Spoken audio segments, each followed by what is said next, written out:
निर्देश तंत्र पाठ के अंतर्गत आज हम अजड़त्वीय निर्देश तंत्र पढ़ेंगे, लेकिन अजड़त्वीय निर्देश तंत्र से पहले हम आभासी या छद्म बल क्या होता है, यानी सूडो फोर्सेस या फिक्टिशियस फोर्सेस क्या होती हैं, वो पढ़ेंगे।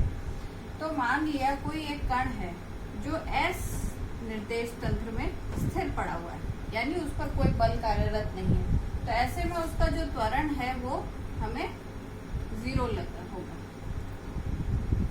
क्योंकि वो चल नहीं रहा, उसका त्वरण 0 होगा। और यहाँ पर कोई भी मापन होगा वो उसका त्वरण 0 ही दिखाई देगा। अब मान लिया कोई दूसरा निर्देश तंत्र ले लिया एस डैश, जो कि एस के सापेक्ष ए डैश त्वरण से त्वरित गति करता हुआ जा रहा है। अब इस निर्देश तंत्र से अगर इस कण को देखा जाए तो ये क्या होगा, ये ऐसा लगेगा कि ये जो कण है इसके अंदर से देखने पर ऐसा प्रतीत होगा कि इसके ऊपर एक बल कार्यरत हो रहा है जो कि उसको पीछे की ओर ले जा रहा है, यानी माइनस कुछ इस तरीके का बल उस पर लगता हुआ प्रतीत होगा। यानी वो त्वरित गति, ये कण जो है जो स्थिर पड़ा हुआ है वास्तव में, लेकिन ये त्वरित गति करता हुआ महसूस होगा। और वो सारा क्यों हो रहा है, वास्तव में इस पर कोई बल कार्यरत नहीं हो रहा, लेकिन दूसरे निर्देश तंत्र की त्वरित गति के कारण इसके ऊपर एक बल लगता हुआ प्रतीत हो रहा है। तो ऐसे बल जो वास्तव में किसी कण पर नहीं लगते, लेकिन निर्देश तंत्र की स्वयं की त्वरित गति के कारण उस पर कण पर जो है उस पर एक बल लगता हुआ प्रतीत होता है, उसको हम छद्म बल या आभासी बल कहते हैं। तो इस आधार पर अगर हम देखें तो मान लो कोई एक कण है, अब ये चल रहा है, ठीक है, तो चल रहा है तो इसके अंदर जो त्वरण है वो हमारा एस तंत्र के अंदर कोई कण चल रहा है तो उसकी ऊपर जो बल है उसका मान F(AR) है। तो एस तंत्र के अंदर वो कण चल रहा है।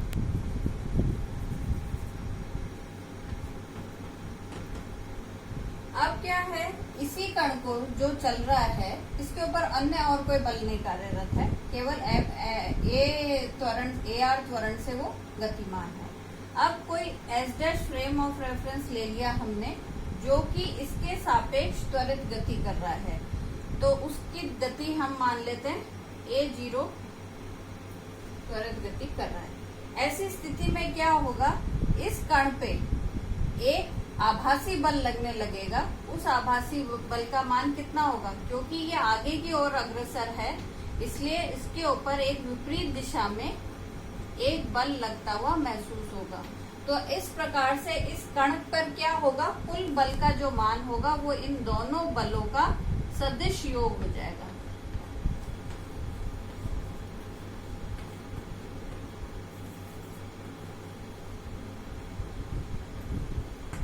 यानी MAR माइनस MA0। तो इस प्रकार से हम देखते हैं कि वास्तव में जो कण का त्वरण है या वास्तव में उस पे जो बल है उससे हमारे को कम बल लगता हुआ दिखाई देता है। ये इसका एक एग्जाम्पल हम ले सकते हैं, जैसे लिफ्ट है, लिफ्ट के अंदर कोई एक व्यक्ति बैठा हुआ है या लिफ्ट है, तो उसका जो भार है वो mg नीचे की ओर होता है और उसका जो नॉर्मल रिएक्शन है वो ऊपर की ओर है। जब ये लिफ्ट रुकी हुई है तो दोनों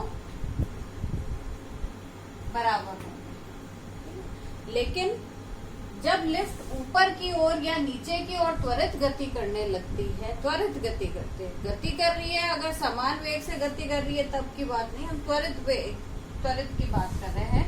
मान लो ये ऊपर A त्वरण से गति करने लगती है, तो हमने क्या कहा था, आगे की ओर अगर गति होगी तो बल नीचे की पीछे की ओर लगता हुआ प्रतीत होगा।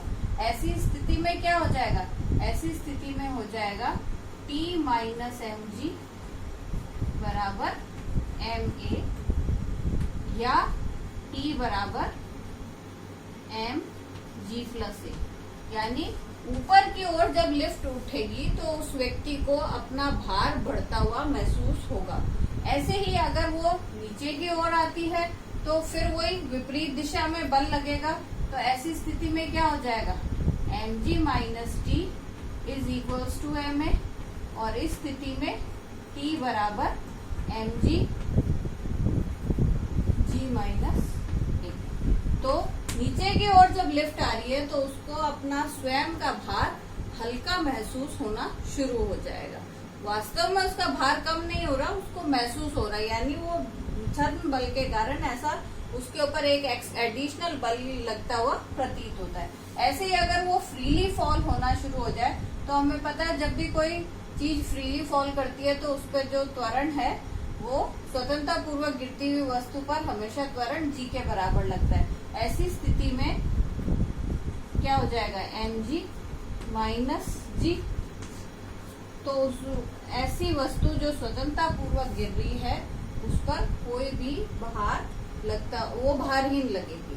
ठीक है, तो ये सारी चीजें हमने पढ़ी हैं छद्म बल के कारण। अब छद्म बल का ओरिजिन कहाँ से हुआ, उसकी पैदाइश कहाँ से हुई, वो एक निर्देश तंत्र की त्वरित गति के कारण हुई। तो ऐसे निर्देश तंत्र जिनके कारण छद्म बल उत्पन्न होते हैं वो हमारे अजड़त्वीय निर्देश तंत्र की कैटेगरी में आते हैं।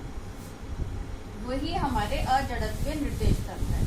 अब हम अजड़त्वीय निर्देश तंत्र को पढ़ने के लिए हम मैथमेटिकली उसको समझने का प्रयास करेंगे।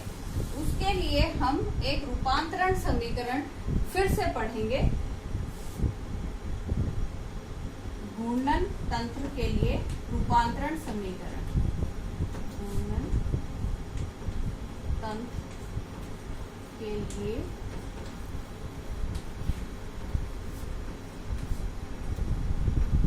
रूपांतरण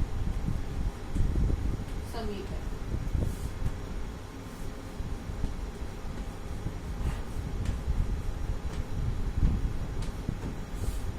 तो अब घूर्णन तंत्र के लिए रूपांतरण समीकरण निकालने के लिए हम थोड़ा सा जो हमने पहले पूर्व में पाठ में पढ़ा है उस पर हम ध्यान देंगे। हमने पहले एक इंक्लाइंड फ्रेम ऑफ रेफरेंस पढ़ा था, जो दो निर्देश तंत्र, एक निर्देश तंत्र दूसरे के सापेक्ष थीटा कोण से झुका हुआ है। वही केस हम वापस लेते हैं। माना एक फ्रेम ऑफ रेफरेंस है जिसका नाम हम एस दे देते हैं और उसके कोऑर्डिनेट्स एक्स, वाई और जेड है। इसी प्रकार से दूसरा एक फ्रेम ऑफ रेफरेंस ले लेते हैं जिसका नाम हम दे देते हैं आर, क्योंकि वो रोटेट कर रहा है। और उनके जो दोनों के ओरिजिन है वो एक दूसरे पे संपाती हैं और उनके जो जेड अक्ष है वो भी एक दूसरे पर संपाती है। प्रारंभ में हम ये मान लेते हैं ये आर फ्रेम ऑफ रेफरेंस जो है टी बराबर 0 पर एक दूसरे के ऊपर संपाती है। एस और आर दोनों संपाती हैं।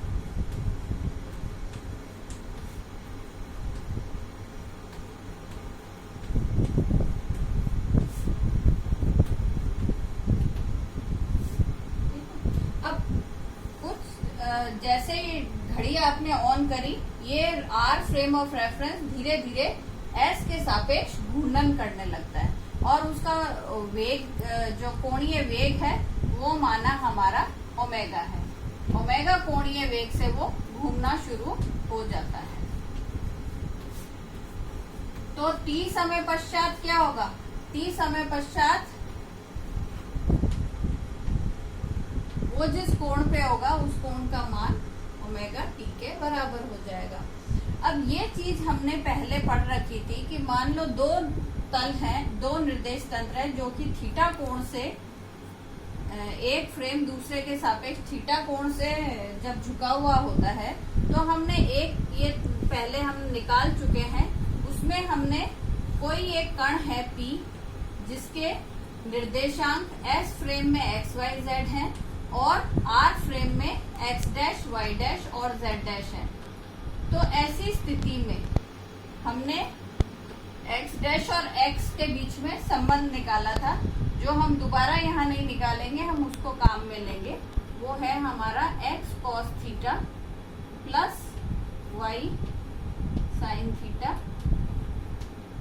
y dash is equals to y cos theta minus x sin theta, और उसमें हमने z डैश और z को संपाती ले लिया था, ओवरलैपिंग ले लिया था, तो z डैश बराबर z।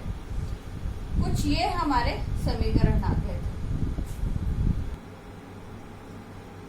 तो अब हमने यहाँ पर थीटा का जो मान है वो ओमेगा टी लिया हुआ है, तो हमारे यहाँ पर, वहां तो हमने थीटा फिक्स करा हुआ था क्योंकि फ्रेम ऑफ रेफरेंस दोनों चल नहीं रहे थे, लेकिन यहाँ पर तो एक घूर्णन कर रहा है, तो ऐसी स्थिति में थीटा स्थिर नहीं रहेगा, उसका मान ओमेगा टी के बराबर आ जाएगा। तो यहाँ पर हम ये देख रहे हैं कि जो थीटा है वो भी बदलता जा रहा है। अब हम ये समीकरण, हमारे पास रूपांतरण समीकरण है, हम इनकी सहायता से वेग का रूपांतरण समीकरण और त्वरण का रूपांतरण समीकरण निकाल सकते हैं। और साथ ही साथ हम देखेंगे कि ये जो तंत्र है ये एक अजड़त्वीय निर्देश तंत्र है या नहीं है, इसका पता लगा लेंगे।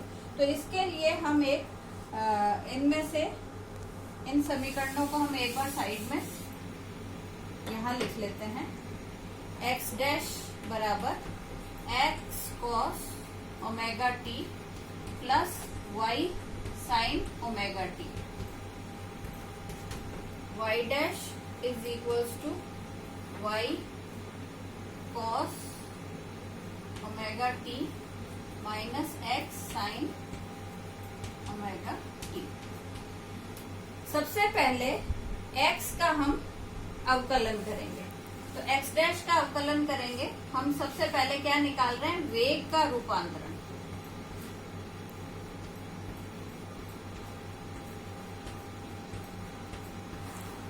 वेग रूपांतरण समीकरण निकालना है। तो वेग रूपांतरण समीकरण निकालने के लिए हम x डैश का अवकलन करेंगे, तो क्या आ जाएगा, dx डैश बराबर dx cos omega T plus dy sin omega T. ये तो हमने x और y का कर दिया, लेकिन इसके अंदर आपको पता है समय के साथ और ये जो थीटा है ये भी बदलता जा रहा है, इसलिए इसका भी अवकलन होगा, ये कांस्टेंट नहीं है, इसलिए क्या आ जाएगा हमारा minus omega x sign omega T plus omega y cos omega.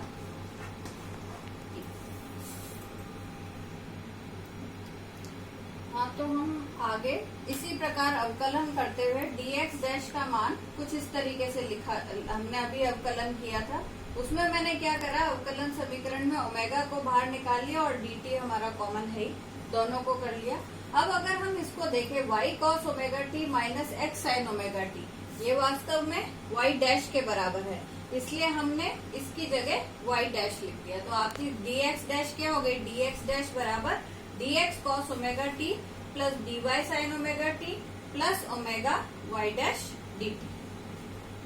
बिल्कुल ठीक इसी प्रकार इसी से हम y डैश का अवकलन करेंगे और उसका भी, उसमें भी हम उसको सिंप्लीफाई करके उसमें मान रखेंगे, तो हमें ये समीकरण प्राप्त हो जाती है जहाँ पर x डैश आ जाता है।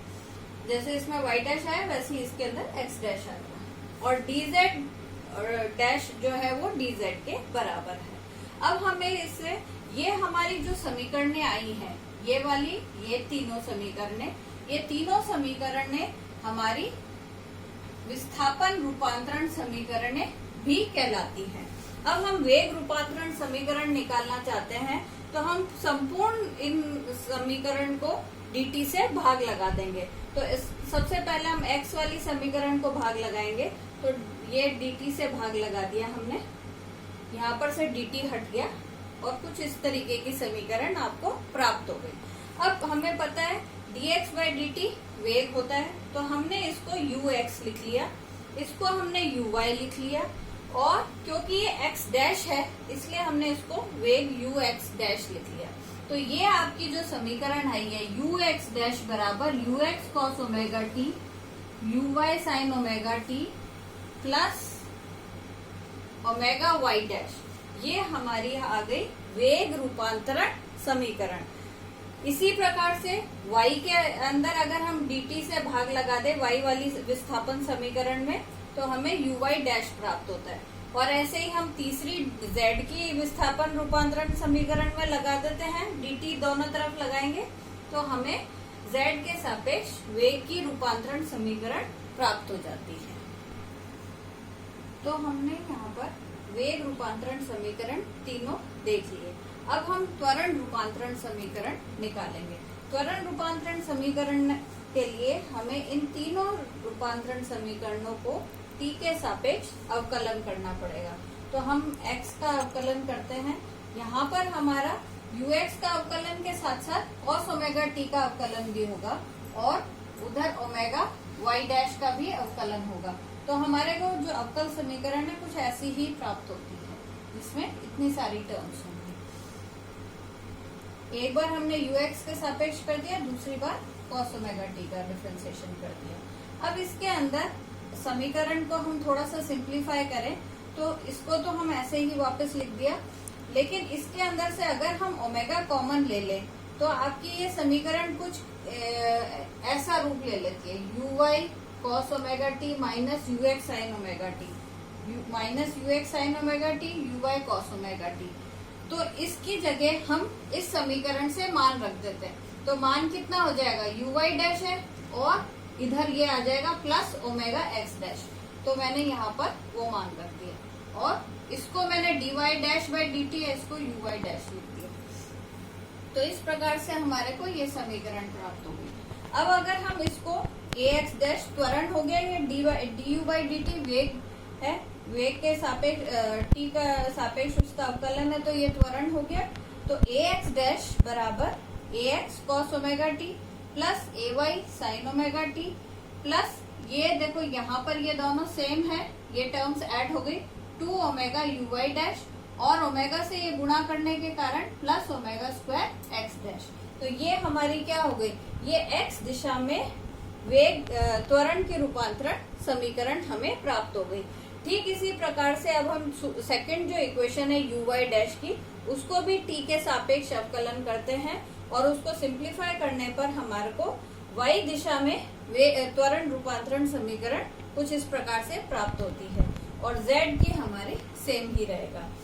तो अब हमने इस प्रकार से देख लिया कि ये जब एक निर्देश तंत्र दूसरे निर्देश तंत्र के सापेक्ष नियत कोणीय वेग से अगर घूर्णन कर रहा है तो उसके अंदर जो किसी भी कण का जो त्वरण है वो कुछ इस तरीके से दिखाई देगा।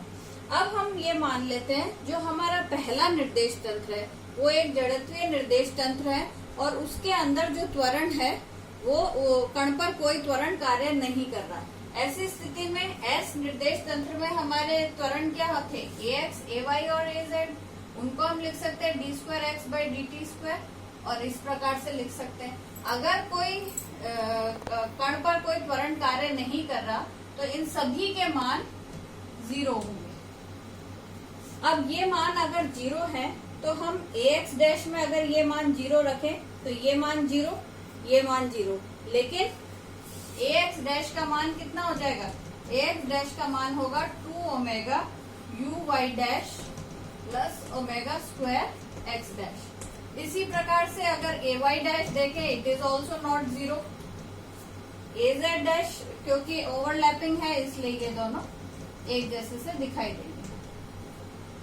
तो इससे हमें क्या सिद्ध हुआ कि किसी कण पर अगर एस जड़त्वीय निर्देश तंत्र पे कोई त्वरण नहीं लग रहा तो आर निर्देश तंत्र के अंदर भी उस पर कोई त्वरण लगता हुआ प्रतीत नहीं होना चाहिए था, 0 होना चाहिए था, लेकिन यहाँ पर तो नॉन जीरो टर्म्स आ रही है। नॉन जीरो टर्म्स आ रही है इसका मतलब इससे ये सिद्ध होता है कि जब कोई निर्देश तंत्र दूसरे निर्देश तंत्र के सापेक्ष नियत कोणीय वेग से घूर्णन करता है तो वो एक अजड़त्वीय निर्देश तंत्र होता है। धन्यवाद। अब हम इसके अंदर आगे पढ़ेंगे, इसका त्रिविमीय मतलब 3 दिशाओं में, अगर हम अभी हमने z को ओवरलैपिंग ले लिया, अगर हम तीनों दिशाओं में पढ़ें और उससे हम एक अजड़त्वीय निर्देश तंत्र का क्या समीकरण निकलेगा वो निकालेंगे अगले लेक्चर में। धन्यवाद।